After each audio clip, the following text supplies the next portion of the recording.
Okay. Now let's just start with the next part, which is drawbacks of the land reform. The goal of equity was not fully served by abolition of intermediaries and the policy of land to the tillers. In some areas, so these are the drawbacks, right? So what happens? The goal of equity. So there was a goal that there should be equity. So by abolition of intermediaries, this goal was not fully served. So in some area, the former zamindar continued to own large areas of land by making use of some loopholes in this legislation. So over here, there were some former zamindars who basically used some legislation like according to their terms and conditions. They just escaped from this. And there were cases where tenants were evicted and the landowners claimed to be sold. So for example, in my home, there are some tenants, farmers who are working, right? But when this rule came that the person who is working on the in the farms, he will be having the land. So what I did, I dismantled, I removed that person, I fired that person from my land, and I claimed that this is my property. And over here, I am the self cultivator. I cultivate the things on my behalf only, right? And even the tiller got ownership of the land. The poorest of agricultural land as a sharecrop and landlord did not benefit from the landlord. So over here, see the tillers who got the ownership, right? Among them also there are some poorest and the agricultural laborers. They didn't get anything, right? So because of this, you can see that abolition of intermediaries did not lead to the goal of equity. Then second land reform was land ceiling was done. So over here, land ceiling was that you can have maximum of this much of land.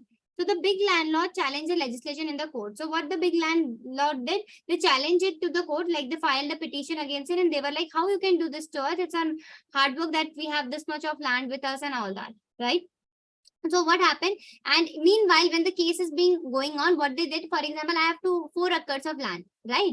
I can have only 2 acres of land. What I did, the remaining 2 acres, I just shifted it to the other person, like my relatives, right? So automatically it will be showing in the documents that 2 I have, 2 my relatives have, right? So this is what they were doing.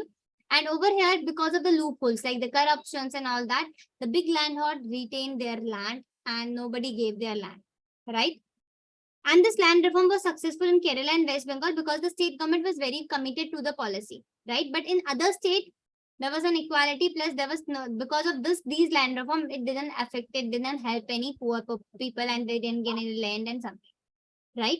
So why you have to write all this? Because sometimes they ask you this question. The goal of equity was not fully served by abolition of intermediaries. Why? So these are the reasons, right? Either even they ask you the drawback, you can write any, like you can make point like this, or in case if they ask you the single question based on abolition of intermediaries like this, then you have the points. Okay. Okay, ma'am.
Girls done?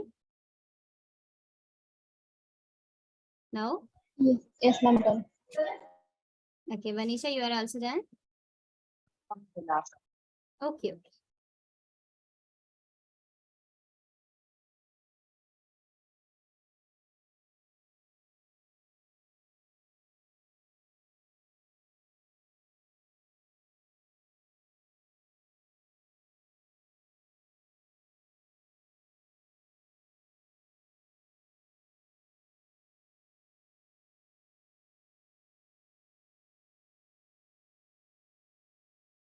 Done, ma'am.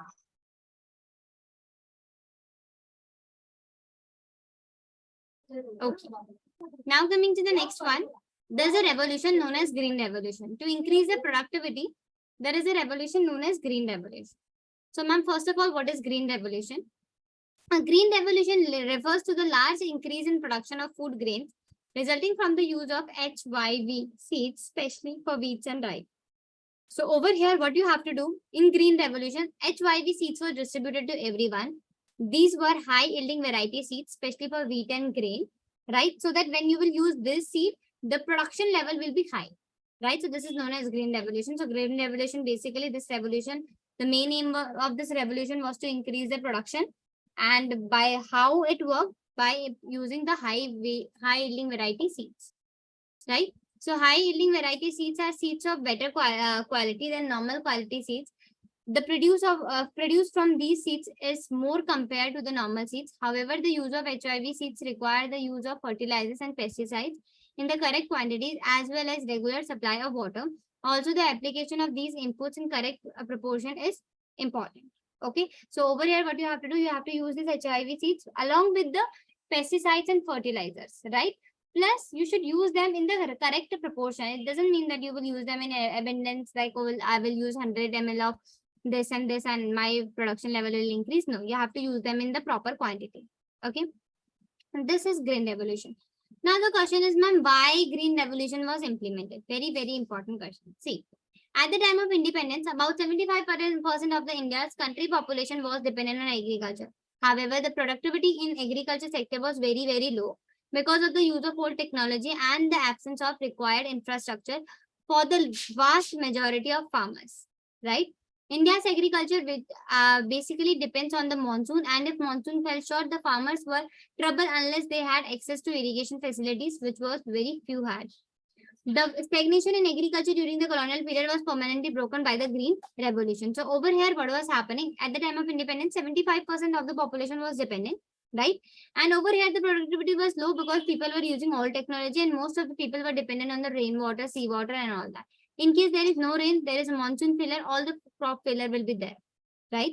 Now, however, growth in agriculture sector, agriculture output is not enough and does not make much of the difference to the economy, as whole of its larger proportion of the increase is consumed by farmers themselves instead of being sold in the market. So over here, for example, I thought that I will produce 100 kg, but out of 100 kg, 80 kg was drained out. So I have only 20 kg. So that 20 kg, what I will do? I will eat it, I will consume it, right? Instead of selling it. So that's why also the production was very, very low. On the other hand, substantial amount of agriculture output is sold in the market by the farmer. The higher output can make a difference in the economy. So basically, the main motive was that, you know, we need to sell it in the market. Once you will sell it in the market, the quantity will increase and automatically the proportion, like the contribution to Indian economy will be more, right? So the proportion of agriculture produced which is sold in the market by the farmer is called marketable surplus, right? So that's why, because of these reasons, we introduced green revolution, because there were so many problems in India, right? So what you will do, you will make point from here. What you will write? You will write this. At the time of independence, dependent, however, productivity was very, very low because of this technology and this. Then over here, India's agriculture was this till here. And then this, however, growth in the agriculture output is not enough to make the difference to the economy as a whole of the proportion till here. These 3 points you will write. Why was the green revolution implemented? Clear? Yes, ma'am. First, you will write what is green revolution. You will write till here, and then you will write what are HYV seeds. So these are the seeds, and then why green revolution. Ma'am, for the HYV seed, should we write the whole paragraph? No, not whole paragraph, till here only. Normal scenes. Okay, ma'am.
Ma'am, can you scroll down?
Ma'am,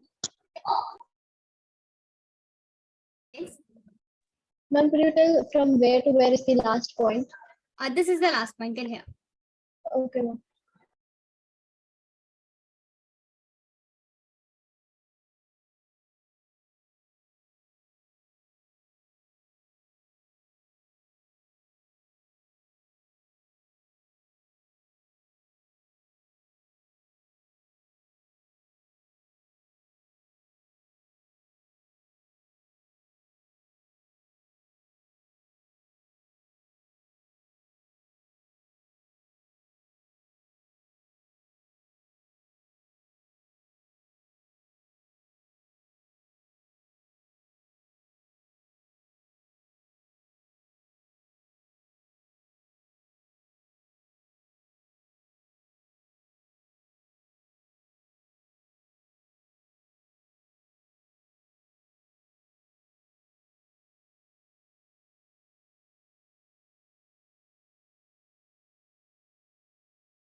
Done, ma'am.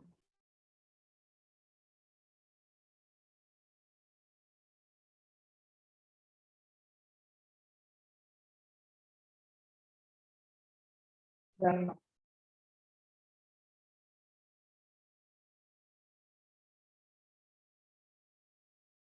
Okay. Now coming to the next one, what are the benefits of green revolution? First of all, it increases the market surplus, right? Earlier we didn't have money. Sorry, we didn't have any food production. But now in market we have surplus of grain. So what we were doing earlier, we were taking it from the other country. So a good proportion of rice and wheat produced during the Green Revolution period was sold by the farmer in the market. As a result, income of farmer increased and plus market surplus also increased. Then earlier there was very few quantity of food grains. Of course, the prices will be high, but now there is abundance of grains available. So there is decrease in price of the food grain as well, right? So the prices of food grain declined relative to the other items of consumption. The low income group who spend larger percentage of their income on food benefited from this decline in relative prices. Then buffer stock.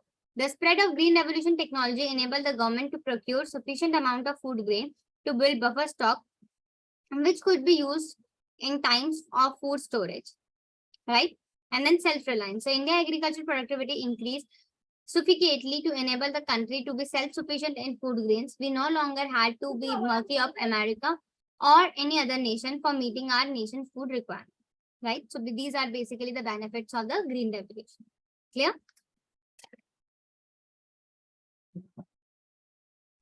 Yes, ma'am.